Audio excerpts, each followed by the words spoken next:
right, we'll go ahead and get started. We appreciate all of you being here with us today. Today is Tuesday, the 17th day of May of 2016. Spring is really here now. We appreciate the beautiful weather. It's awful nice to go outside and see all the things growing. We have today our invocation, which will be offered by Mr. Jason Hodge, and we appreciate Jason for being here with us today. Adds an awful lot to our meeting, so we appreciate him. We'll call him up to do that. Scott Park will lead us in the Pledge of Allegiance, and I will offer the thought of the... Oh, you know what?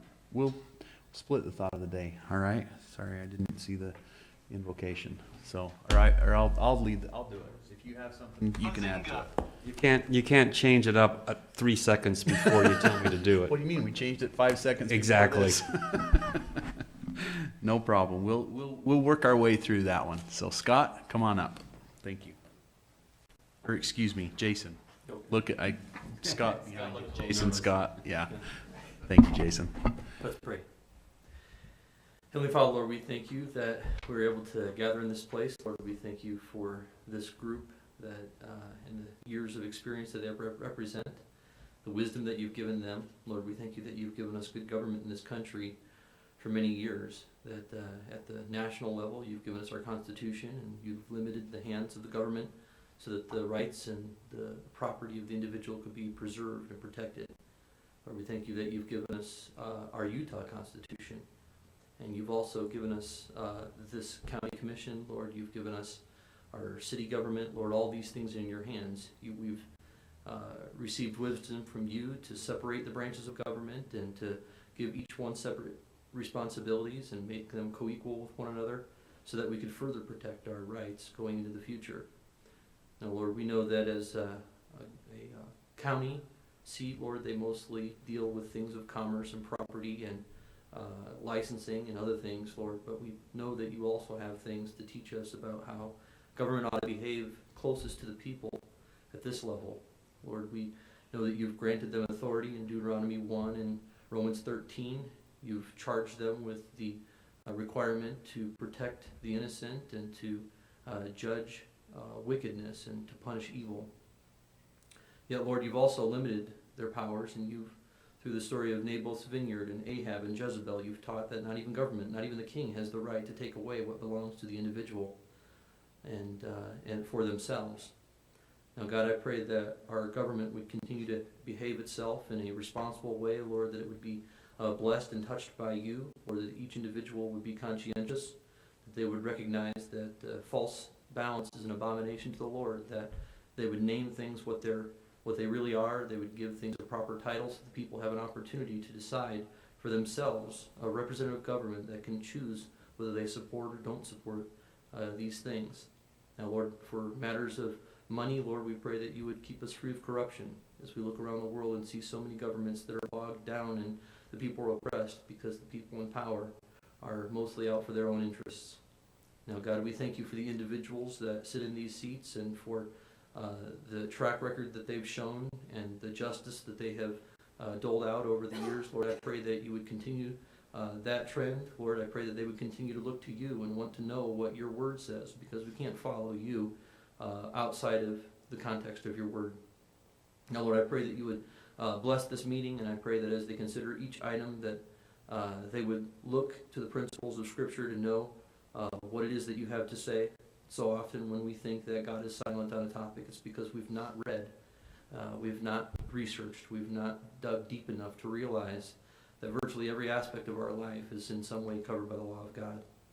Now, God, I pray that we would conduct ourselves in a just way, that we would tell truth to one another, Lord, that we would be honest and keep agreements unless we find that our agreement violates the Word of God, and then we would still submit ourselves to that. Now, God, I pray that we would be just people so that we can maintain our liberty, that we would not slip into immorality, which has shown all throughout history to take away our ability to exercise free commerce and to follow our conscience and to choose our own religion and to follow the dictates of your word, Lord. Now we pray that we would be just and pure on our own hearts. Now bless this this group as they consider all these matters in the agenda today. We pray these things in Jesus' name. Amen. Amen. Please rise and repeat the Pledge of Allegiance with me. I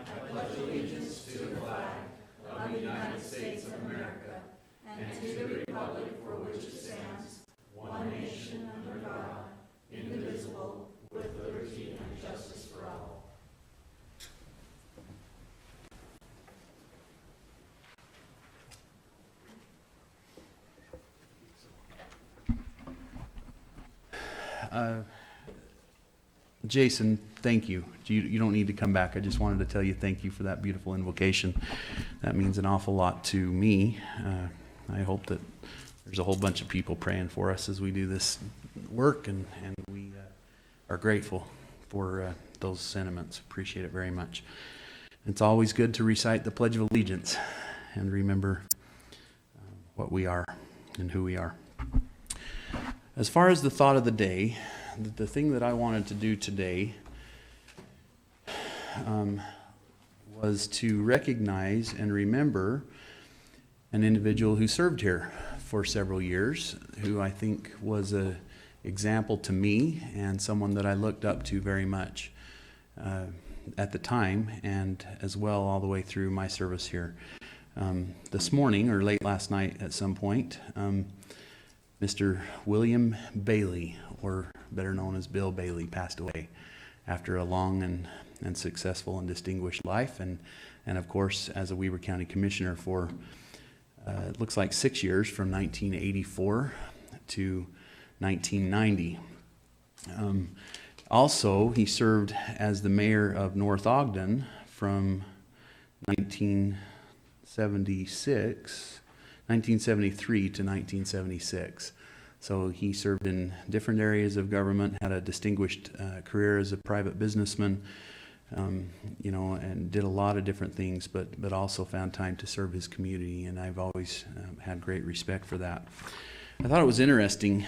I found this out just before a commission meeting that he had passed away, and so I wanted to, I knew what I thought were some of his accomplishments here in this chair, but my assistant Paige brought me this book that you probably all seen called Weber County History, that was written several years ago by Dr. Sadler and Dr. Roberts.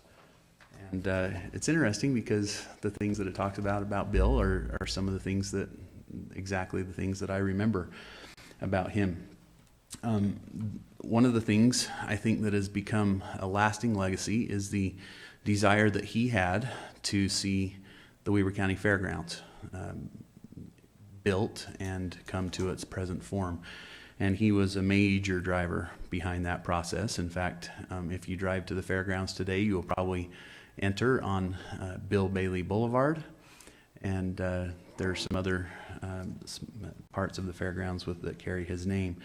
But it was his vision and his direction that brought that to pass, and I think that is something that literally millions and millions of people have benefited from over the years since that opportunity, since Weber County had the opportunity to build that facility. And I think maybe as important as the individuals, maybe even more important, is the number of children's lives that have been blessed because of the fairgrounds and the way that has been managed and operated. And so I want to give his family thanks for the effort that he made in that arena, which truly made a difference to me. The other thing that it mentioned, I hope I can find this one. This one's kind of cool. I'd like to read just a little bit, if I can find it, about this one, but I don't know if I can. Okay, I'm going to have to wing it because I can't remember where it went. I just grabbed this at this last second. But it was regarding one of the challenges that he came into when he first came into office. He came into office right during the major flooding of the early 80s, in the aftermath of the flooding of 1983. And that, of course, has a lot of comparison to my world, and when I say that, I mean I remember even as a young child recognizing that as a private property owner that we were at the mercy of Mother Nature, and yet by the same token it was our local form of government, our county, that was the one that were the only ones that could really help us at that point. And so I got to know him at that point, and it was quite a blessing to get to know him, and then maybe even more so the opportunity and the blessing to watch how he handled the aftermath of that, and the fact that he did so well at retrofitting and renovating and cleaning the facilities and the infrastructure that is so important to us. So that was another one of those things that had a tremendous impact in my life. Not to tarnish the somberness in which I talk about this great guy, but I had to laugh at this next little comment that I thought was kind of interesting. It says, and I'll read this paragraph word for word so that it's not my words, right? So I don't get in trouble for saying them. Is that okay, Dave? It'll be the person who said them. Mr. Sadler will blame on this one. In the 1990s, county politics became much more lively, with the local newspaper using investigative reporters to enliven the news page. I'm not going to read anymore. I just thought that might be an interesting place to stop right there. But it's just, if you ever want to read any good history, this is a really neat opportunity. This is a great book. And Weber County is just embarked in the effort of trying to do another little addition to a history, not necessarily just a history, but kind of a marketing and history piece that helps people from out of our community understand why Weber County is such a great place to live. So we're going to try and do our part to make it happen, but this is something really neat. We still get copies of this somewhere. I think we still have some of these if anybody's there around. If anybody needs them, they're really neat. But anyway, let me just say thanks again to Commissioner Bailey, who, I think if you look through this book, you'll find that he served in a lot of other areas. But from this perspective, from this chair, the contributions that he made to the taxpayers and residents of Weber County was really, really impressive. And so I just want to thank his family. I hope that they will remember him with tones of fondness and appreciation as they go through this difficult time. So, and along with that, I wanted to make you aware that I have asked our staff to lower the flag to half-mast outside of our building here today in honor of Mr. Bailey and his service to Weber County. Commissioner, anything you want to add? No, I think you covered it. Thank you. All right, we'll move to our consent items. Our item number 1 is a request for approval of purchase orders in the amount of $100,022.25. Request for approval of warrants number 404770 through 404954 in the amount of $522,227.27. Request for approval for the minutes held on May 10th of 2016. Request for approval of new business licenses. Request for approval of a new beer license. Request for approval of a retirement agreement by and between Weber County and Kathleen Seidner. Request for approval of change order number 3 for Wardell Brothers on the Skyline project.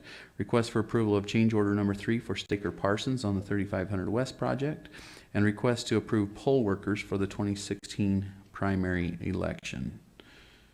Commissioner, any questions before we go to Mr. Hatch?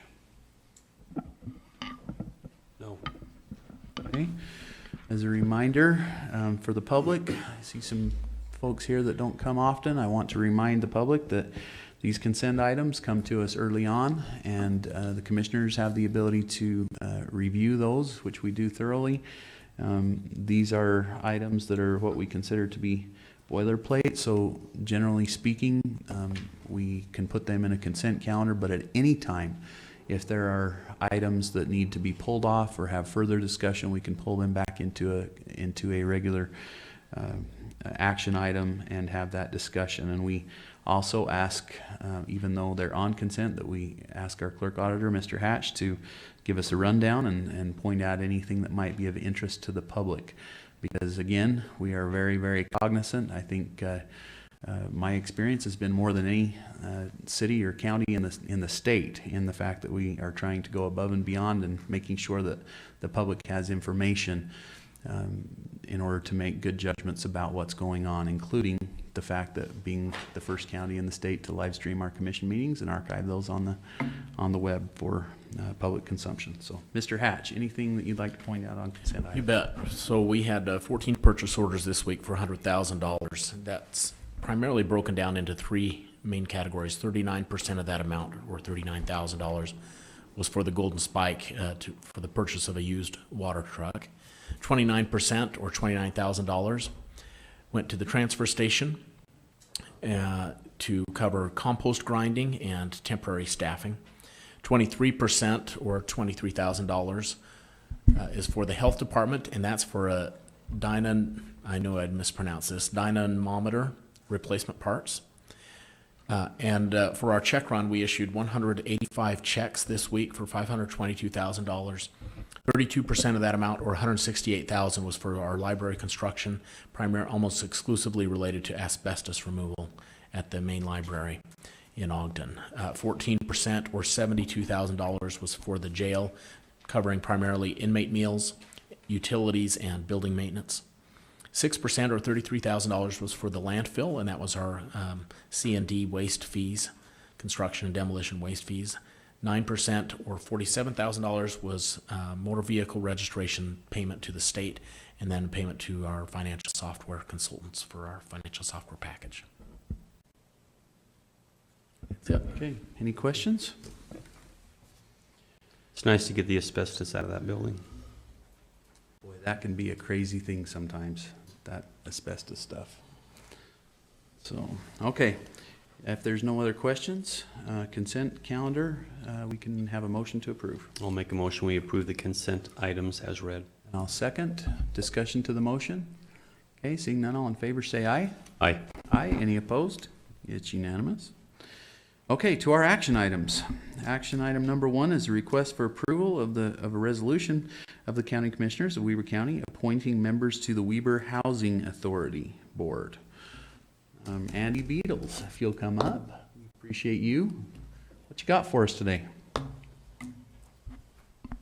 Good morning, Commissioners. We are just updating our board, the Weber Housing Authority Board. So we'd like to update their expiration terms and so we can move forward. We're really happy with our board. We have a great and supportive board, and we'd like to continue with those members. Commissioner Ebert sits on that board. He So does. Commissioner, what's your recommendations for us today? Well, really quickly, I just, if Andy, if you want to touch briefly on some of the things we're doing a little different than we've done in the past, some of the things we're looking at, I think would be good information for us to start talking about. Sure. I think you've done some amazing things over the last 6 to 8 months, and I think you should brag a little bit about it. Well, I don't know if I can brag, but we are currently looking to build a low-income housing facility, housing complex in Weber County, outside of Ogden City, is what we're looking at. We're partnering with the Utah Center for Affordable Housing on that. And then we're also looking to purchase some rental properties, some rental homes to rent out to low-income families. So that's what we're kind of working on this year, which is kind of exciting. Yeah, so in the past, we've had a wonderful program where we could buy houses that were in foreclosure, and we could renovate them and then sell them.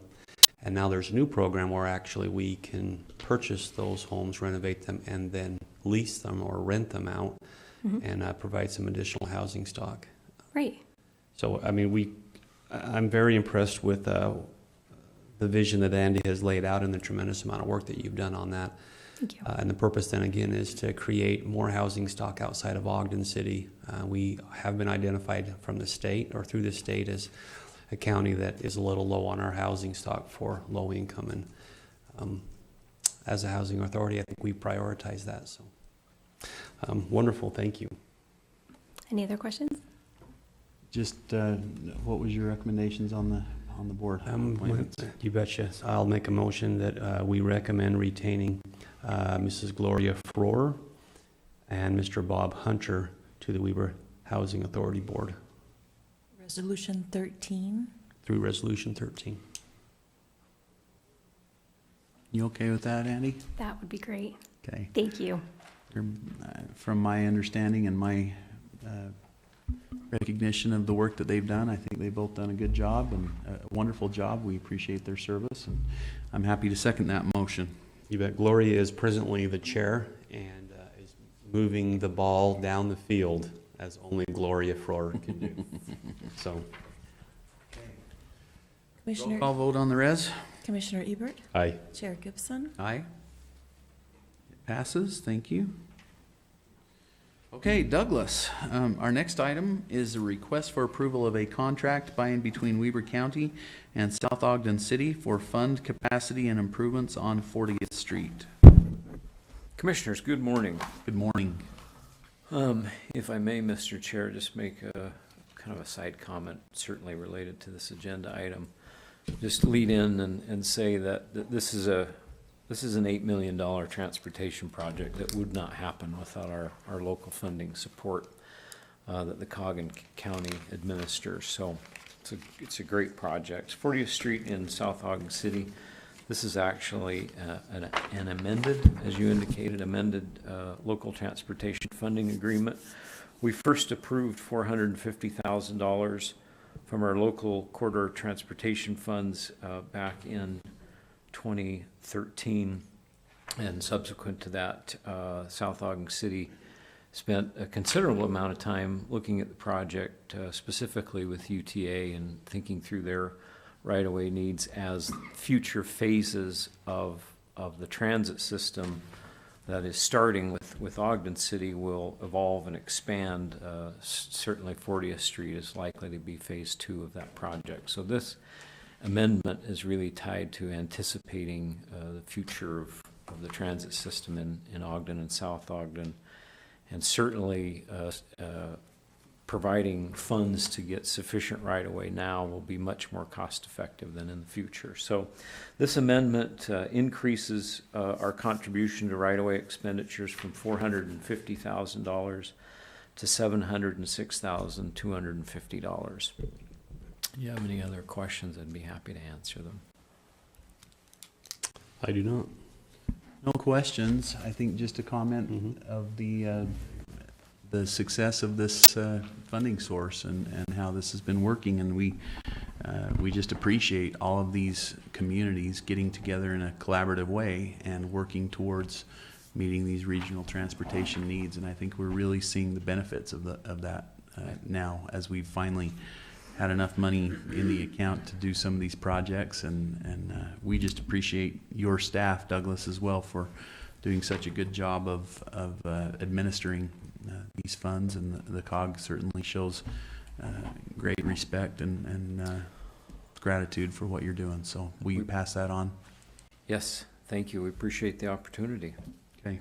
I'm also appreciative that South Ogden has taken some time to do some long-range forecasting and a little bit of planning Right. in that corridor preservation. It makes a lot more sense to do it now than to try to do it when the project is imminent. So Absolutely.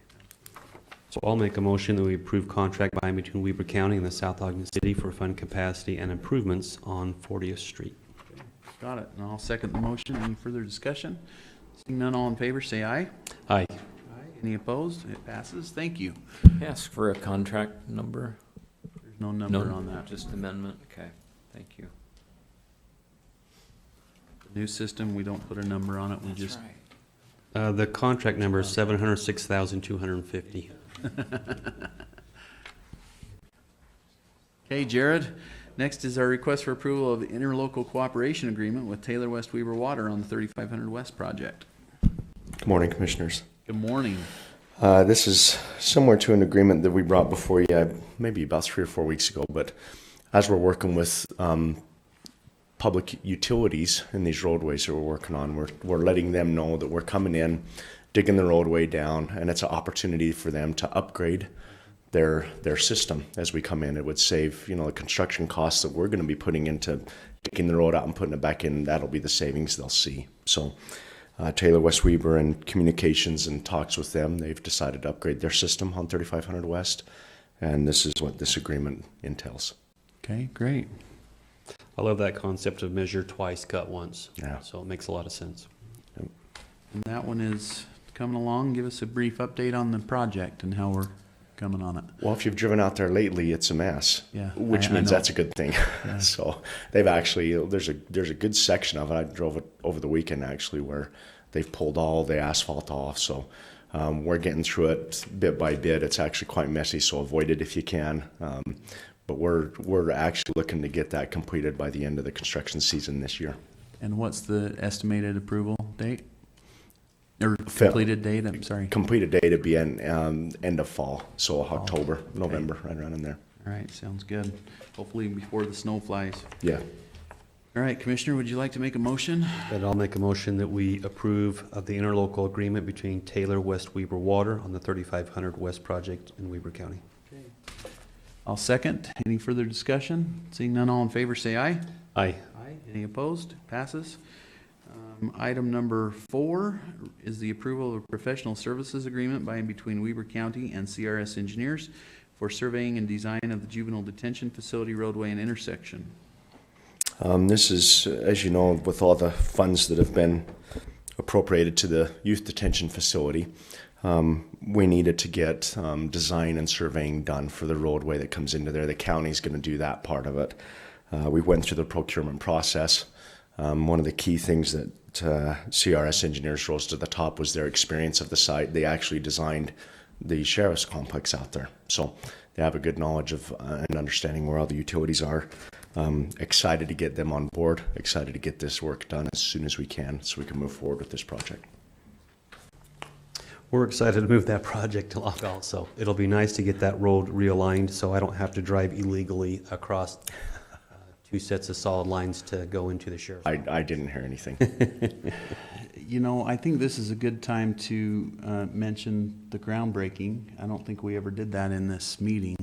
A couple of weeks ago, we had the opportunity to have a groundbreaking ceremony for this facility. Some of you were there. It was a really good thing. It was a great opportunity. It officially kicks off the construction of the project. It has been a long time coming, as I've mentioned before. I've been lobbying on this issue down at the state legislature about as long as I've been in this seat. So, and we finally were able to get that approved, and then some additional funding approved to do a little better project, and the programming and all the things that go along with that. And so we appreciate our partnership with the state on this. One of the things that was so neat about the groundbreaking was the discussion of the fact that there's been a lot of talk of JRI, Justice Reinvestment down at the state, but the reality is we are leading the way in Weber County, and that is really neat. We're not just building a building, we're leading the way in making sure that we are innovative and thought-provoking and very, very smart in the way that we attack and take on these challenges with our youth. And we've made some mistakes in the past. When I say we, I think as a society, there has been too much emphasis placed on detention. Which and surprises me. That's still called a detention center. yeah, maybe, there's something in the name, isn't there? Yeah, there And is. maybe we ought to consider that, because the fact of the matter is we have got to find ways to take these tough situations and rehabilitate individuals and help them to come back into productive life in our community that benefits all of us. And I think that the reason that the state partnered with Weber County on this first of its kind facility is because they have confidence that we are willing to do that, and that we understand what their desire is, which is to change the way that we think and change the paradigm here on our youth and how we take care of them. And so I think as time moves on, we'll be able to roll out more and more of those details of what types of programming and things would change in order to be a positive thing in the life of these individuals. And just to share a thought that I shared at the meeting, at the groundbreaking, I think if any of us, some of you may have had challenges with your own children, and I certainly have in my family, and as you bring this to a personal level, and you really start thinking about how we can improve the lives of individual youth and teenagers and children, what a blessing and an opportunity I think it is for me to live in a community where people are thinking differently, where people are thinking proactively, because we're all probably going to know someone who has some of the challenges here. And so I'm hoping that we'll be able to share that positive message of positive change, I think, that's going on here. Commissioner Ebert has been really involved in this area during his time on the commission. Anything you'd like to add to that? Well, I think just as a whole, we've started to recognize that whether it's poverty and whether it's intergenerational or whether it's situational, whether it's homelessness, whether, again, that's a situational issue or a chronic issue, and whether you start to use different types of programs to address each of those issues. Within the homeless community, they're using a housing first model that really starts the process of getting folks out of the detention concept or just the shelter concept. So there are a lot of different areas that we're looking at handling differently. Criminality, is it a first-time offender? Do you have a history of criminal behavior within your family? And how do we address those issues differently? We can't use one cookie cutter. And that's what's amazing about this facility is it understands that there are different situations that have led to this youth being in that environment and then eventually being at the center. And so they address that behavior, and rather than being a punishment or just a detention, it is how do we assist them in recovering. And so there's a lot of different areas. JRI, again, I can talk about JRI also. But as a society, specifically as a county, we're starting to understand the importance of looking at the individual and their situation and having a more humanistic centered response to that. And so, Personalized. correct. And we have an amazing behavioral health director and a physical health director that understands that and is helping us roll these different type of programs out. So I know we're a little off topic, but it's a lot more than just one juvenile facility we're building. It's a mindset here within the county. Well, one more thing about that is one of the cool things we did at the groundbreaking is they had. You made fun of me. I remember that part. I did not. I said, "Come on up and join me." You said handsome, and then you said you can come too, James. Okay. I called the sheriff and James up to join me. Apparently, I made more of a fuss over the sheriff, apparently. Anyway, we had a wishing well, and we were each given a coin on paper. It was a paper coin, but it was a coin that we were to put in the wishing well. And on each of the coins was a statement or a comment from from several of the individuals who had been in some kind of a juvenile detention facility, and I think that was mainly from our own Weaver detention over in Roy. And it was just really interesting to hear and see what their perceptions were of their experiences there, and what their goals and their visions and what they wanted to accomplish in life. Absolutely, and maybe even some of them how better programming or better experience in that facility might have made a difference. But I'll never forget the one that I read, the one that I had and threw into the well, was just a heartfelt plea from this young person who made a comment somewhat to the effect of, I just want to be a good person, and I want to have kept me from doing that. But because I've found that someone cares about me, I'm willing to try and change and do things better, and that's what I want to do. And I think that's what we have to really get towards is figure out how we can affect these young people in a way that changes their perception and their desire and helps them to want to change. So anyway, we can't do any of this without a road, and so we have. And I think the big long diatribe is because I think you kind of feel that that this is important to us. These homeless, the juvenile children and poverty, all those things that we're focused on it. So we go off a little bit on it because we believe so strongly But I'll be happy to make a motion that we approve an agreement with professional services agreement by and between Weber County and CRC Engineering for surveying and design of the juvenile detention facility roadway and intersection. And I'll second that motion. So any further discussion? Seeing none, all in favor say aye. Aye. Any opposed? It passes unanimously. Okay, Jared, we have one more for you here, which is the request for approval of a grant easement for existing and proposed storm drain through the Dillon property. This is a private resident who was looking to pipe some of our drainage system out there, so out west. And we're really trying to, when we have residents coming in lately anyways, we really want to try and get an easement from them when they pipe that. That gives us the ability to come in and make changes and clean it when we need to without Great. permission. So that's what this easement is for. Wonderful. I've seen that parcel and that makes good sense. I'll make a motion that we approve the grant easement for existing and proposed storm drain through the Dillon property. Okay, and I'll second the motion. Any further discussion? Seeing none, all in favor say aye. Aye. Aye. Any opposed? Passes. Thank you, Jared. Thank you. Appreciate you.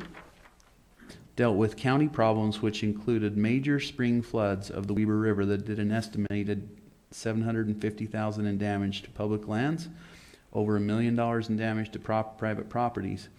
Volunteer work by many individuals and groups helped save the county from more extensive damage.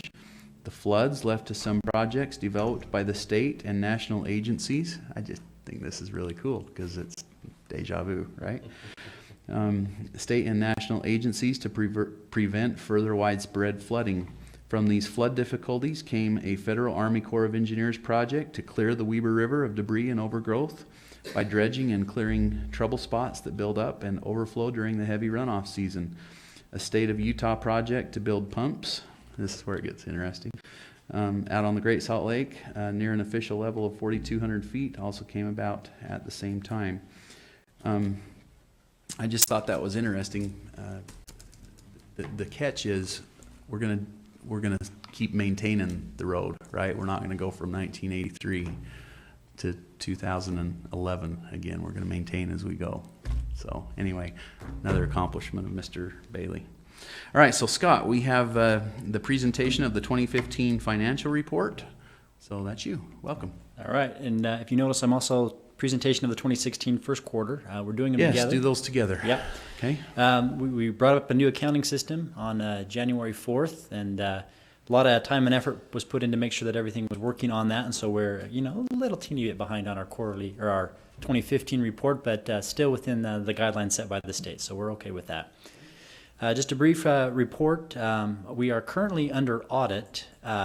We hope to finish the financial statement audit this week or next week. There's a couple of new accounting standards that have come out, but I just wanted to give you an overview of kind of where we expect to be at the end of the year, knowing that these numbers aren't through the audit yet, so there may be some minor tweaks, but we don't expect anything major. Last year, 2015, our tax revenue was $37.4 million, which was an increase over 2014 by about $797,000, so about 2.17% increase in tax revenue. That is, we budgeted conservatively for conservative growth, and that's exactly what we got. We've also been cautious in our revenue estimates for 2016, and we feel that's appropriate to maintain those conservative estimates just until we can see the economy pick up a little bit more. We have some more new growth. I think it's on the safe side just to estimate low and hopefully be pleasantly surprised at the end of the year instead of aim high and try to find money at the end. So at the end of the year, we added $455,000 to the general fund balance, giving us an ending balance of $13.8 million. Of that, a portion is restricted for some certain uses, but about $10 million of that is available for commission if we need it in time of emergency. We've always kept a nice, healthy fund balance just in case we have something pop up that we need to deal with. Shifting over to the Municipal Services Fund, our tax revenue was up a little bit more, primarily because they have sales tax as a larger share of what drives their revenue. It was up about 4.3% or $95,000, and we ended the year by spending down about $451,000 of the fund balance. That was we knew that was going to happen, and we've already taken some steps to make sure that our fund balances are strong going forward, but that was a planned spend down of fund balance. Jumping over to our proprietary funds, the solid waste transfer station and the landfill gas. Both of those entities ended the year with negative cash balances on hand. That is a result of operating losses and operational costs exceeding the revenues, and also due to some increased costs with waste hauling and disposal. The county has currently been working, and I think we have good ideas of what we're going to do to make sure that going forward those funds have a sufficient cash flow to meet their operating needs. Popping over to the 2016 first quarter, there's not much that's happened so far. Most of our property tax revenue comes in towards the end of the year. So as you look through our first quarter financial reports, we did have a slight blip of revenue as we completed the sale of the land near the jail to the state. So we had some additional revenue pop in for that. We'll use some of that money to help cover the cost of the road and some other projects. But other than that, the first quarter is right in line with expectations in the general fund. We've spent 20.6% of our general fund budget, and we spent 20.6% last year at this time, so right where we should be. Municipal Services Fund and actually the Solid Waste Transfer Station and all the enterprise funds are right where we expect them to be for this time as well. So unless you have any specific questions, I'll present to you the 2015 financial report and the 2016 quarter one financial report. Question? Go ahead. So under our revenues, under our delinquent taxes, is that a number that is just, that we build in, that we assume, is that high, is that low, or do you have that information? So the delinquent taxes, I assume you're on the 2015 financial report. So what happens with that is during the downturn of the economy in 2008, 2009, we had a lot of delinquent taxes, and we've been actually catching up on that. People have been paying their back taxes. We use a series of prior year forecasts or prior year actuals to forecast the delinquent taxes. We don't really have a good model for that, and it was just off. Actually, we've collected most of the delinquent taxes, and so there wasn't that much left to collect. So that's why you see a drop in the amount that was collected there. One of the things, I don't have any questions, just a comment that I want to throw out there. That I think it's important that we point out the one thing that you mentioned about the solid waste division, landfill gas. That has been running at a deficit for a while, and we're going to have to make some changes there to make that work. And so we're working on that and trying to figure out how the best way is to handle that. We have a great facility, but I just want to point out that we're working on solutions there. So we appreciate you pointing that out. And if I can add, this has been an ongoing problem for 6 to 8 years where we've had this specific issue, and it's time for us, I believe, as a commission to address not only the operating loss, but future capital needs that facility will eventually require. So again, difficult decisions, but that's what we're here for. Okay, thank you, Scott. We'll move then to our public hearing. So we need a motion, Commissioner, to adjourn the public meeting and convene the public hearing. So moved. Okay, motion and a second. I'll second the motion. So now it's seconded to move into our public hearing. Any further discussion? Seeing none, all in favor, say aye. Aye. Aye. Any opposed? Okay, we're now in our public hearing to amend the operating and capital budgets for Weber County for the 2016 calendar year. About right back at you. Right back. Scotty. All right. So we're making these budget adjustments more frequently than we have in the past, just to make sure that everybody is aware of them, and we have time to say no before we actually do it. So Would you just elaborate on that? Because this is something we're doing differently this year for a very specific reason. And again, it went back to what Commissioner said is this concept that we're trying to be more transparent. We're trying to have these changes throughout the year so that everyone can see them. They see what's happening. It's not a big list at the very end of the year. Yeah. Yeah, in previous years, the practice was to accumulate budget changes. The commissioners would review and sign off on a paper form, but we would never actually officially modify the budget, and so there was no public input on those changes until the very end of the year, at which point it was too late to do anything about it. We had already spent the money, so if the public didn't want us to spend the money on that, it was too late. And so the reason why we're doing this now is to give people the chance to give their opinion before we actually spend the money. So we've been doing these, try to do these quarterly now, and I think it's working out well for us. So you have a summary of the proposed changes to the 2016 operating and capital budgets, and I just want to point out a couple of things. The garage has had more business than they had expected, and so they need more money to buy more items to service vehicles, and so they're asking for an additional $52,719, which is going to be offset by additional revenue. So no change in the fund balance. So just to point that out, a lot of these services have been being performed out of house in the past, and we have the ability to do that, so we're saving a tremendous amount of money by having them done in-house at this point. So that's the purpose behind it. And if I'm correct, which I hope I am, we have also this year put off some of our fleet purchases. And so we may have some maintenance costs that are a little higher than normal, but we have a much larger saving in some of the fleet costs that we didn't expense this year. Well, for 2015, we made our regular fleet purchases. 2016, we wouldn't have made those at this point anyway. So if we should see those. Yeah, you will see those, but we haven't seen them yet. The point is we're operating vehicles that are a little bit older that may not be possibly under warranty still, so we have some additional costs there. Yep. Okay. We had a couple of projects that were approved in 2015 but didn't get completed until 2016. One was for a shop door for $8,500. We just basically rolled the money from last year over into this year. We had an administrative error, a typo, when the request was made for weed control. They wrote $850 instead of $8,500 for chemicals, and so we're just asking to restore that budget to what it has been in the previous years. And also we are asking for $100,000 out of the impact fees to be used to fund the Wolf Creek Eden Pathway project. A couple of other things on there to note. The boilers at the conference center have reached their end of life, and we're told that if we turn them back on, they're going to burst and flood the conference center. Well, I just say no more hot water.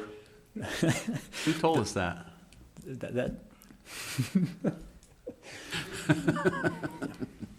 Apparently there is an option to go without hot water and heat if we would like to do so, or potentially have open flames in the building. I'm not sure the fire marshal would approve of that.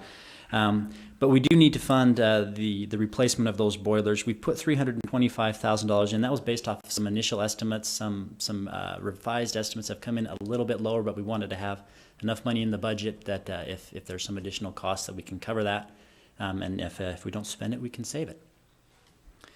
Other than that, we have a couple of new grants at the Sheriff's and CJC, and we're rolling over $68,000 from 2015 to purchase a dishwasher out of the jail. So unless you have any specific questions for that? I don't think any of those are anything that we haven't discussed and talked about. And Well, we are very frugal, and we try really hard to stretch our boilers and everything else as long as we can. We also want to make sure that we offer a quality product to the public. And so, that's one that I think we kind of have to have. Yeah. some think we're too frugal. Yeah, it has been on the capital replacement schedule for several years, and we balance those requests, and sometimes we just wait till it breaks and then we'll fix it. It's a good time of year for it, though. It's not too cold outside, so we've got a little bit of time to get it in place. That was kind of the way it went. It's like, we gotta fix this, we gotta fix this, we gotta fix this. Oh, it's broke. We really have to fix this, so, Yep. anyway. Okay,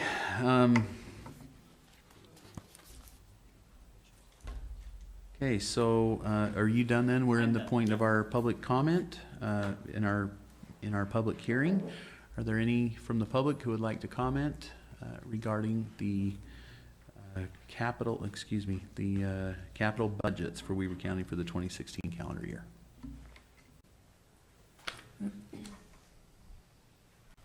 Thought for sure somebody would tell us whether or not we should replace those boilers. Okay, oh, Marty raised his hand, he says yes. Okay, we'll move then to our next item, which is that I need a motion to adjourn the public hearing and reconvene the public meeting. So moved. Okay, and I'll second. All in favor, say aye. Aye. Any opposed? It's unanimous. And to item number 5 is that we can now take action on the public hearing. I'll make a motion through resolution number 14. 14, the Weber County Commission approving amendments to the 2016 operating and capital budget of Weber County for the 2016 calendar year. Okay, and I'll second that motion. So let's vote. All in favor, say aye. By res, it's a roll call. Go ahead. Commissioner Ebert, Aye. And Chair Gibson. Aye, it passes, thank you. And then we're to our final item on the agenda.